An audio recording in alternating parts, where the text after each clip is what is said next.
LGBTQ 1-minute news. Let's clear up sports. Chicago Bulls waived Jaden Ivey after Pride Month comment controversy. The Chicago Bulls have waived guard Jaden Ivey after he posted videos criticizing the NBA's Pride Month celebrations, calling them unrighteousness. The team announced the decision Monday, shortly after the video circulated online, saying the conduct was detrimental to the team.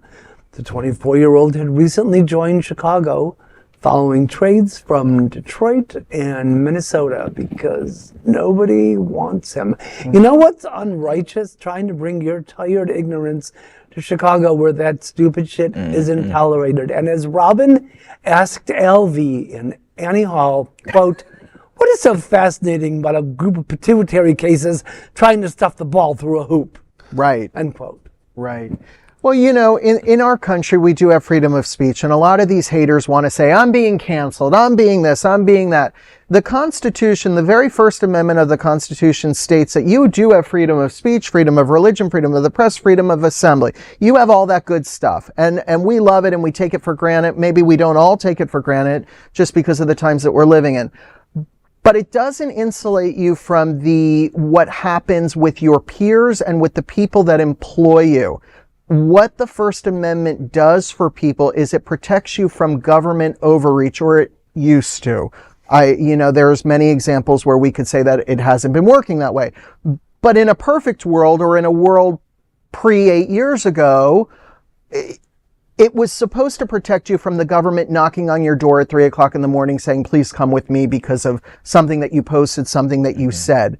But it doesn't insulate jerks and assholes like this gentleman. I don't even want to call him a gentleman, this unrighteous fool who plays with balls and hoops and stuff like that.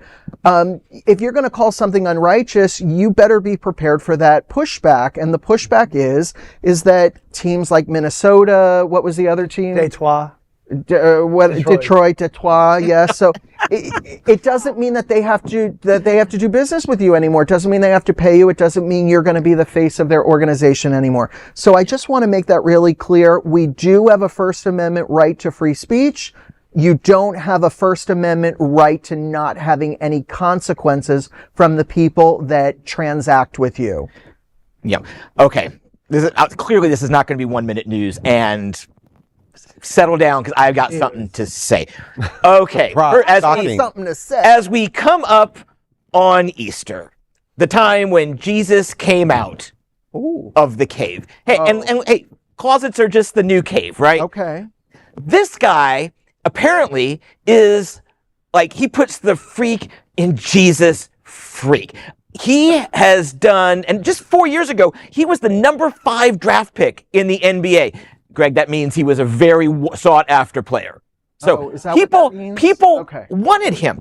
So apparently, in the locker rooms during when reporters are there and they're doing their post-game interviews and questions, he would question the reporters like, "Did you fornicate before marriage?" So the hell, he has been traded several times. This is not the first time he has gone off like this. If you watch the video, it's like a 45-minute rambling, Jesus loves me. And the thing that's sort of scary about him is if you watch it for like a minute, don't commit to the whole thing. I don't want brain rot. You will get brain rot from this. Okay. But the thing that's scary is that he is not fire and brimstone. He's not even at my level of agitation. He's just calmly spewing his hate, talking about how he's been persecuted and he's being persecuted. And it's always the persecutors that claim they're being persecuted. Get off the cross. We need the wood. I have the world's smallest violin. I'm so sorry that you're being persecuted. I could point to you 10 people in my life that are being persecuted right now for real things because they're gay or because they have a contrary view, not because of something that you've made up because you've created this narrative to be the victim. And I can't believe he's saying to people, did you fornicate? Oh yeah. Obviously he's got some kind of an obsessive thought pattern there. And I think it's centered around repressed sexuality, sex, and perhaps he's a member of the community and just doesn't want to admit it. Well, he does like playing with balls. He does. There You you know go. what? You And took he- my punchline. Yeah, sorry. You took my punchline. Nope. It's okay. That is an That. LGBTQ woman in news story. There is no other queer nonprofit media platform like this in the entire world. Support our LGBTQ stories by sharing them and subscribing to Queer News Tonight.